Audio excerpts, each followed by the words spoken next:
여러분 예수님 시대의 이야기를 잠깐 좀 들려드리고 이 말씀을 시작하면 여러분들에게 도움이 될 것 같아요. 예수님이 이 땅에 오셨을 시점에는 여러분 아시는 대로 로마가 이스라엘을 지배하고 있었던 시대였었습니다. 마치 일제 강점기 때 일본이 우리를 지배하고 있었던 것처럼 로마가 이스라엘을 지배하고 있었습니다. 그런데 로마가 이스라엘을 지배하고 보니까 이스라엘에는 다른 나라와 다른 독특한 문화가 있었어요. 그게 뭐냐 하면 바로 이 신앙 문제였었습니다. 구약의 율법, 또 그들의 사회 시스템도 전부 다 성전과 또 대제사장, 그리고 심지어 그들의 사회법도 산헤드린이라고 하는 종교단체에 의해서 판결이 이루어질 만큼 이 이스라엘이 신앙적인 나라였었어요. 그래서 로마가 생각할 때 이 기본적인 틀을 우리가 깨면 반발이 이게 목숨 걸고 이 사람들은 그걸 지키는 사람들이기 때문에 반발이 너무 클 것 같다. 그래서 이 산헤드린이라든지 대제사장 제도라든지 성전에 절기 때마다 예배하는 거라든지 이런 것들을 그대로 살려둔 채 그들 위에 군림하는 정치 리더만 로마인으로 교체를 해버렸어요.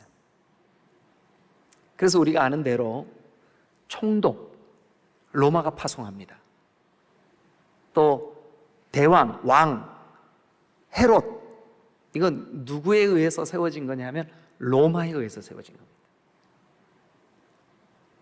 그래서 로마가 뭐를 이제 명령을 했냐 하면 단 너희들의 예배, 너희들의 절기, 너희들의 율례와 법도 다 허용하는데 단 제사장을 임명하는 그 임명권은 로마의 황제와 혹은 이스라엘을 통치하고 있는 왕들이 임명권을 가진다. 이렇게 되어 있었습니다. 그러니까 이제 우리로 말하면 사회 구조, 시스템은 그대로 두지만 나라의 대통령은 일제강점기 때요, 일본이 뽑는다. 이렇게 된 거예요. 그래서 이제 대제사장으로 뽑히는 사람은 누구한테 잘 보여야 일단 대제사장이 될 수 있느냐? 누구한테 잘 보여야 될까요? 당연히 로마한테 잘 보여야 되겠죠. 로마, 그죠? 로마의 황제나 혹은 로마가 파견한 왕에게 잘 보여야 되겠죠. 그래서 예수님이 이 땅에 오셨을 때의 대제사장의 이름이 안나스였습니다. 안나스. 근데 이 안나스는 어마어마한 뇌물을 로마의 황제와 그리고 로마가 파견한 이 왕들에게 뇌물을 갖다 바쳤습니다. 그래서 사실은 이 안나스가 예수님 시대의 대제사장이 된 것은 돈 주고 산 거예요. 그 직분을. 돈 주고 직분을 산 거예요. 그러니까 이제 안나스가 대제사장이 딱 됐어요. 뭔 생각이 날까요? 그냥 속된 말 해도 괜찮아요. 여러분 표현대로 뭐가 생각이 나요? 본전 생각나잖아요. 본전. 내가 투자한 게 얼만데. 왜냐하면 돈 쓰고 자기가 대제사장 됐으니까.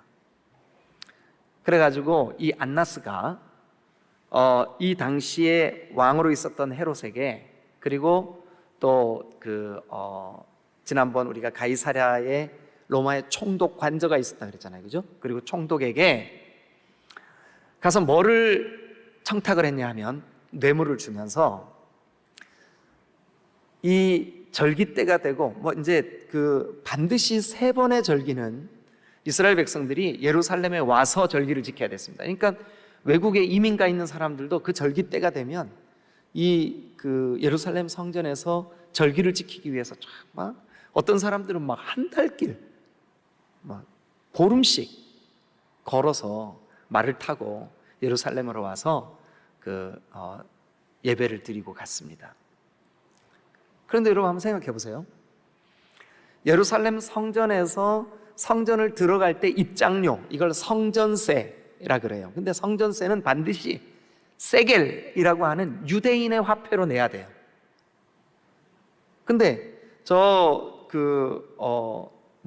시리아에 살던 사람, 또 저 남쪽 애굽에 살던 사람, 이런 사람들이 예배하기 위해서 막 한 일주일씩, 막 보름씩 걸어서 거기까지 왔어요. 그래 와서 그들이 해야 될 일이 뭐냐 하면 예루살렘에서 먹고 자고 성전세 내고 그렇게 해야 되니까 제일 먼저 들려야 될 곳이 어딜까요? 여러분들이 답을 안 해줄 것 같아서 제가 환전소, 돈 바꾸는데. 지금 우리나라는 이렇게 환전소가 이렇게 외국처럼 그렇게 많지가 않아요. 우리나라는 은행에서 주로 하죠, 그죠? 근데 여러분 동남아 같은데 또 저 여행해 보신 분들은 아마 보셨을 거예요. 환전소가 도로마다 있어요. 근데 환전소마다 그 환전해 주는 액수가 달라요.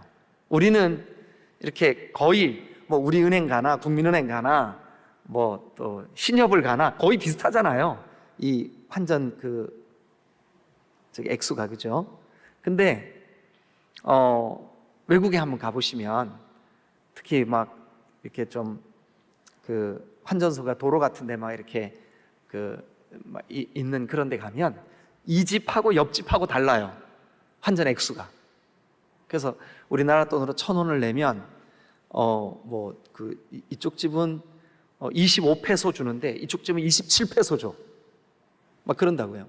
그런데 이 안나스 대제사장이 로마의 그 정치 지도자들에게 돈을 주고 성전 주변에서 되어지는 모든 형태의 환전권을 나에게 주시오. 오케이. 돈 바꾸는 거, 그 환전하는 일, 안나스 그대가 다 상권을 가져. 왜냐하면 뇌물을 갖다 바쳤으니까.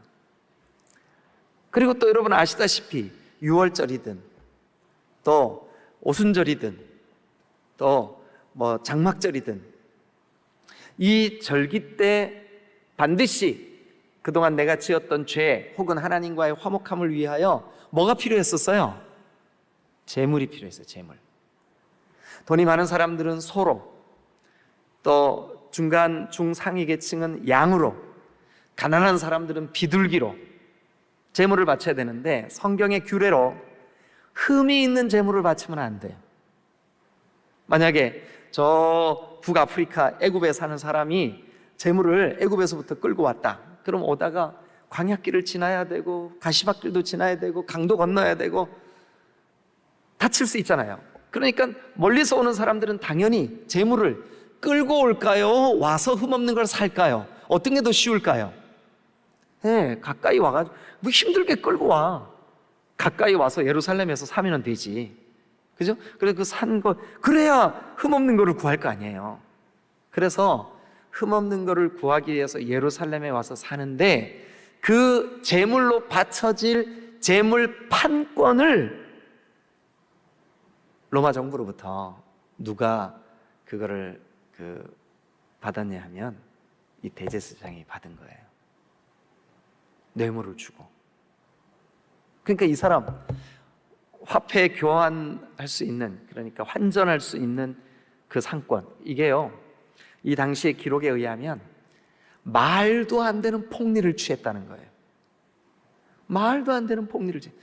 만약에 양 같은 것도 흠없는 어린 양 하나를 예를 들어서 그 예루살렘에서 좀 떨어져 있는 여리고에 있는 시장에서 양 한 마리를 사는데 15만 원이다. 흠없는 1년 된 그 양 한 마리를 사는데 15만 원이다. 그러면 예루살렘 성전 이방인의 뜰에서 판매되는 그 양은 막 25만 원 이렇게 하는 거예요. 그래도 살 수밖에 없어. 왜냐하면 이게 흠이 있냐 없냐 이거를 판단해 주는 제사장들이 전부 다 안나스의 부하들이야. 그 사람이 대제사장이고. 그래서 저 멀리서부터 사서 끌고 온 것 같아? 그런 표시가 안 왔어? 먼지가 많어? 그러면 다 빠꾸. 일본말 써서 죄송합니다. 빠꾸. 퇴짜를 놓는 거예요. 그래서 한두 번 퇴짜를 놓다가 이게 예루살렘에서 사야 되는 거구나 하고 아예, 그러니까 그 1년에 3번 있는 절기 동안 그 이스라엘 백성들이라고 외국에 나가 있는 모든 이민자들이 다 돌아와가지고 그 비둘기 한 마리, 양 한 마리, 소 한 마리 사면서 얻어지는 수익금이 얼마나 많겠어요? 얼마나 많겠어요? 대제사장이 몇 년만 이런 행동을 하면, 이런 그 무지막지한 짓거리를 하면 자기가 뇌물로 바친 그거를 본전을 뽑을 수가 있는 거예요. 이제 예수님이 얼마 있지 않으면 십자가에 못 박혀 이제 돌아가실 때가 다 돼가요. 그래서 예루살렘 성전에 이제 올라가시게 됐어요. 자, 제가 지금 장황하게 이야기 드린 이 말씀을 기억을 하셔야 12절부터가 이해가 됩니다. 같이 한번 읽어보죠. 12절 시작. 예수께서 성전에 들어가사 성전 안에서 매매하는 모든 사람들을 내쫓으시며. 그럼 매매하는 모든 사람들이 다 누구의 수하들일까요? 대제사장. 대제사장이 거기에서 폭리를 취하는데 그 대제사장의 하수인들, 제사장들, 종들. 예. 그런데 그들이 하는 짓거리가 뭐예요? 돈 받고 주는 일들, 소나 양이나 비둘기 파는 일들. 그래서 여기 보니까 성전 안에서, 이방인의 뜰에서예요. 이방인의 뜰에서 매매하는 모든 사람들을 내쫓으시며 돈 바꾸는, 이게 환전이죠, 환전. 돈 바꾸는 사람들의 상과, 또요, 그 다음에 뭐라고요? 비둘기 파는 사람들의 의자를 어떻게 했어요? 둘러 엎으셨어요. 막 둘러 엎으셨어요. 그 예수님의 마음속에 이게 아닌데, 본질이 이게 아닌데 왜 본질이 아닌 것에 너희들이 마음을 다 빼앗기고, 이 성전의 본질은 이게 아닌데 왜 이 거룩한 성전에서, 물론 여러분들에게 오늘 복음 안에 있는 우리가 이것을 문자 그대로 성전으로 적용하기에는 어려움이 있어요. 왜냐하면 예수 그리스도께서 자기 자신을 가리켜 성전이라 하시고 십자가에 못 박혀 죽으시고 부활하신 이후에 우리가 그리스도 예수를 우리 마음에 모시고 있는 우리가 성전이 되었어요. 그러나 저는 둘 다 적용이 가능하다고 생각해요. 이 예수님이 지금 다 둘러 엎으셨던 그 눈에 보이는 가시적인, 눈에 보이는 그 성전, 그 성전 뿐만 아니에요. 오늘 우리의 마음 중심, 오늘 기도하기 위해서, 이 기도회를 위해서 주님 앞에 달려나온 저와 여러분들, 우리의 본질이 뭘까요? 성전의 본질은 뭘까요? 오늘 이 성경에 보면 예수님이 그 의자와 상을 막 다 둘러 엎으시면서 예수님이 친히 하신 말씀 같이 한번 들어볼까요? 13절 시작. 그들에게 이르시되 기록된 바 내 집은 기도하는 집이라 일컬음을 받으리라 하였거늘 너희는 강도의 소굴을 만드는도다. 자, 그러면 우리가 이것을 오늘 우리에게 적용하기 위해서 강도의 소굴, 뭐 때문에 그랬던 거예요? 돈 바꾸고 짐승 팔고 강도의 소굴. 그럼 만약 우리의 오늘 기도하러 올라온 목적이 세속적이고 물질적인 것에 가 있으면 우리도 어쩌면 본질은 하나님께 나아가 기도함으로 하나님과 교제하고 나의 잘못된 것들을 주님 앞에 회개하고 하나님이 주시는 말씀을 내 마음에 받아 누리고, 그래서 이 기도가 회복되고, 기도라는 게 도대체 뭐예요? 기도가 뭐예요? 하나님과 우리의 관계를 수정해 나가는 작업이 기도 아닌가요? 내 뜻대로 마시고 아버지의 뜻이 이루어주세요 하는 게 기도 아닌가요? 그런데 안타깝게도 현대의 그리스도인들의 기도는 완전히 왜곡돼 있어. 어떻게 왜곡돼 있느냐? 내 뜻 이루어 주세요. 내 뜻 안 이루어 주시면 알아서 하세요. 그게 완전히 왜곡돼 있는 거야. 이게 하나님의 뜻에 나를 조정하고 하나님 앞에 내가 굴복되고 하나님의 뜻을 분별하기 위하여 기도하고 몸부림치고 주님 앞에 나를 수정하고 나를 바꾸고 내가 잘못된 것들을 주님 앞에 내어드리고, 그게 기도의 본질인데 안타깝게도 성전의 본질이 돈 바꾸고 짐승 팔고 하는 걸로 완전히 왜곡된 것처럼 오늘 우리의 기도가 우리의 탐욕 또 우리의 구하는 바 거기에 너무 묶여 있다는 거예요. 여러분 한 번만 따라 하십시다. 자, 거기 성경에 있는 대로 내 집은 기도하는 집이라. 이것은 이사야와 예레미야의 이미 성경에 예언된 이사야 56장, 예레미야 11장, 여러분 선지자들이 예언한 말씀이에요. 근데 그들의 예언의 내용이 뭐냐 하면 내 집은 기도하는 집이라 일컬음을 받으리라 하였거늘 너희는 강도의 소굴을 만드는도다. 선지자들이 예언했어요. 선지자들의 예언의 결론이 뭐냐면 그렇게 되면 너희 망한다. 그렇게 되면 내가 너희들에게 가만히 있을 수가 없다. 여러분 오늘 만약 우리의 기도가 바르게 되지 않으면 다시 말씀드립니다. 하나님의 뜻에 우리를 조정하고 하나님 앞에 내 마음을 바꾸고 내 생각을 바꾸고 하나님의 뜻이 이루어주세요. 하나님이 말씀하시는 대로 이루어주세요. 하나님이 원하시는 바가 이루어주세요 라고 기도를 통하여 내 가치관이 수정되지 않으면 그것은 성전이 아닌 거죠. 그러니까 이 지금 눈에 보이는 외형적인 건물로서의 예루살렘 성전, 오늘 눈에 보이지 않지만 우리의 마음의 성전, 동일하게 저는 적용이 가능하다고 봐요. 만약 우리의 마음속에 본질이신 하나님 아버지를 구하고 하나님 아버지께로 가까이 나아가고 하나님 아버지가 기도 제목이 되고 하나님 제가 하나님께 순종하고 하나님 뜻을 깨닫고 하나님 뜻에 제가 나아가고 하나님 믿음으로 하나님을 바라보고 주님이 주신 은혜를 깨닫기를 원합니다. 이것이 우리의 기도 제목이 된다 그러면 여러분 하나님이 기뻐하시는 기도인 줄로 믿습니다. 그러나 지금 이 예수님 시대의 예루살렘 성전처럼 내 집은 기도하는 집이거늘 너희가 돈 바꾸는 일, 즉 물질, 물론 재물들도 물질이지만 어쨌든 물질, 여러분 우리의 신앙의 목적은 물질이 아닙니다. 우리의 신앙은 이기적인 나의 잘됨이 아닙니다. 우리의 신앙은 하나님을 깨닫고 하나님을 알고 하나님의 뜻을 순종하는 일인 줄로 믿으시기를 축원합니다. 이 본질을 우리가 왜곡해서는 안 돼요. 헷갈려서도 안 돼요. 오늘 우리가 기도할 때 아버지의 뜻이 이루어주세요.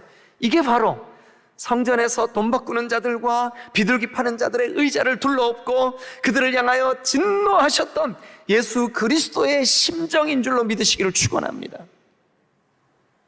그래서 오늘 우리는 기도할 때 하나님, 내 마음의 성전에 하나님의 뜻이 이루어 주옵소서.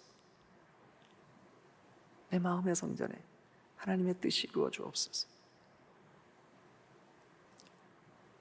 자, 여러분 그 말씀을 조금만 더 볼까요?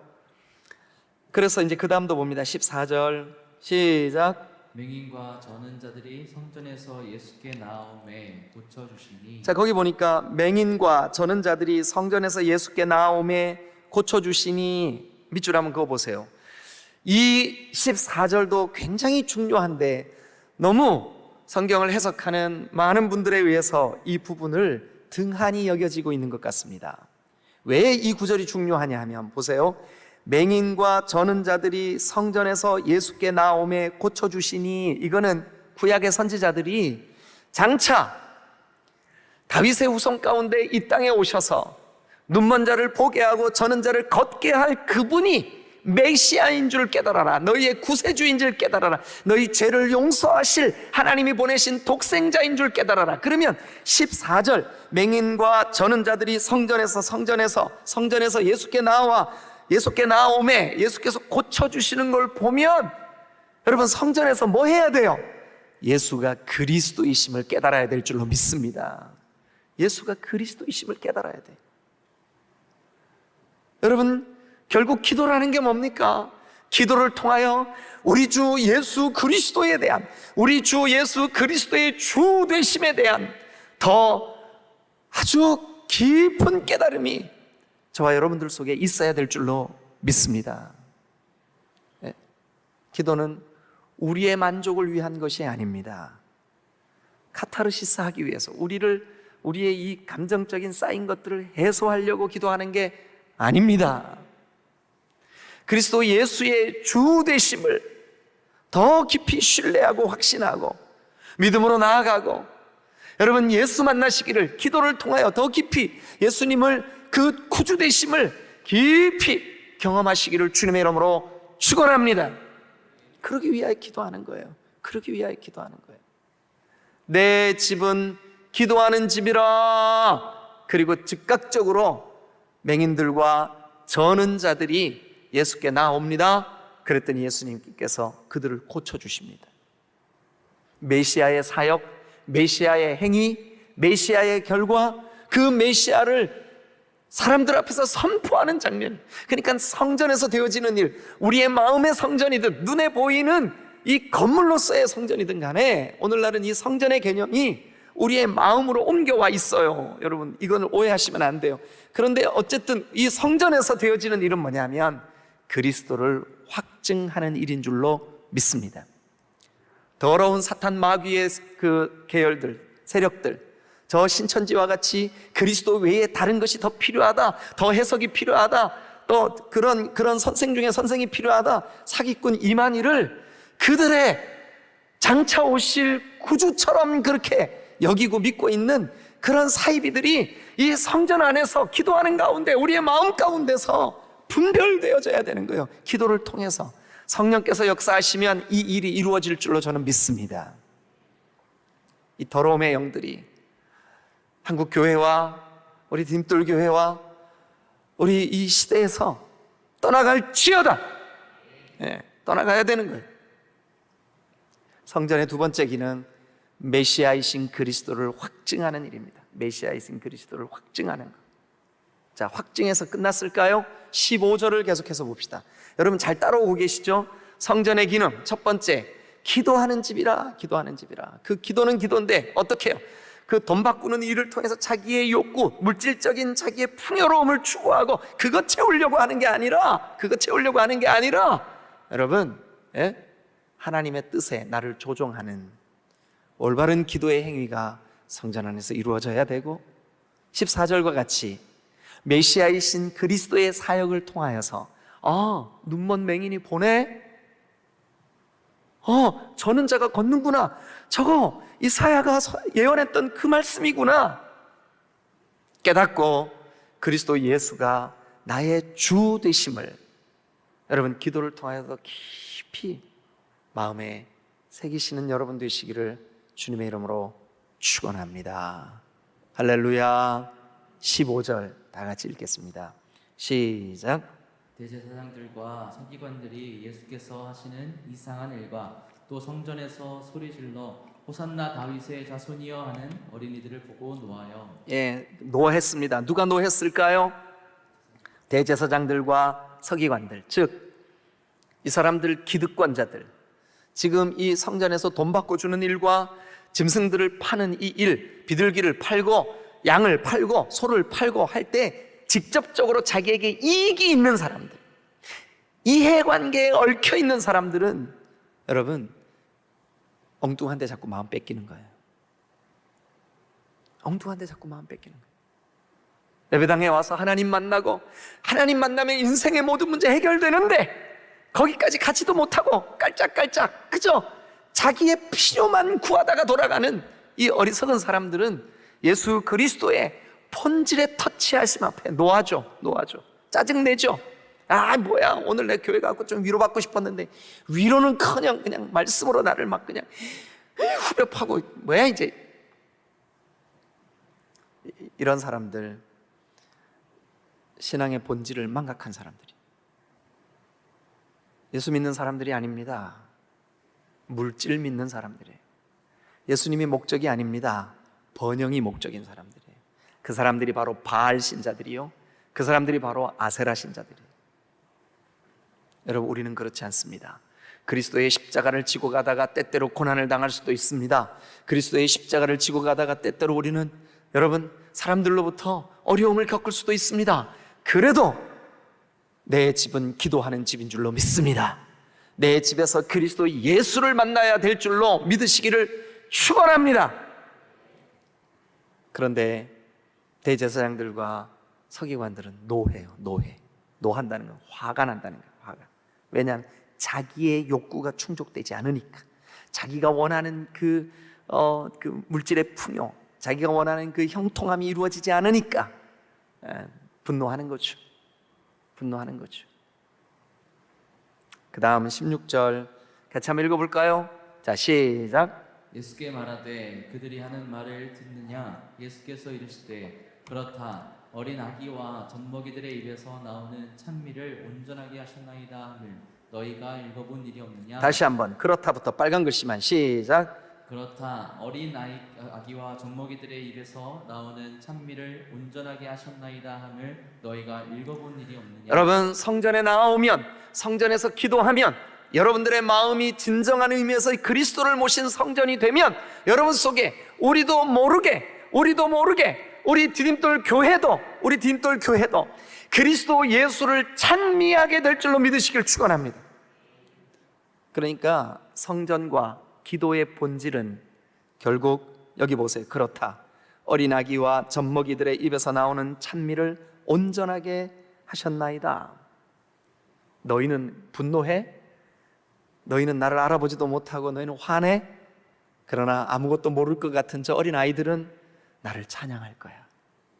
여러분, 우리가 어린아이와 같은 마음으로 하나님을 찬미하며 하나님이 보내신 독생하신 아들 예수 그리스도를 찬미하는 저와 여러분들이 되어야 할 줄로 믿으시기를 축원합니다. 오늘 밤 여러분 기도하러 오셨습니다. 우리가 수요일마다 기도하려고 모입니다. 수요 기도회로 모입니다. 말씀을 듣고 그 들은 말씀을 붙잡고 기도합니다. 기도할 때마다 여러분, 내 집은, 여러분들의 마음은, 우리가 함께 모여있는 이 교회 공동체는 기도하는 집이 되어야 될 줄로 믿으시기를 축원합니다. 우리의 이 성전인 우리의 마음은 우리가 기도할 때마다 우리의 뜻을 내려놓고 아버지의 뜻에 나를 굴복시킬 때마다, 나를 수정할 때마다 그리스도 예수의 주 되심이 깊이 깨달아지고 누려지게 되시기를 주님의 이름으로 축원합니다.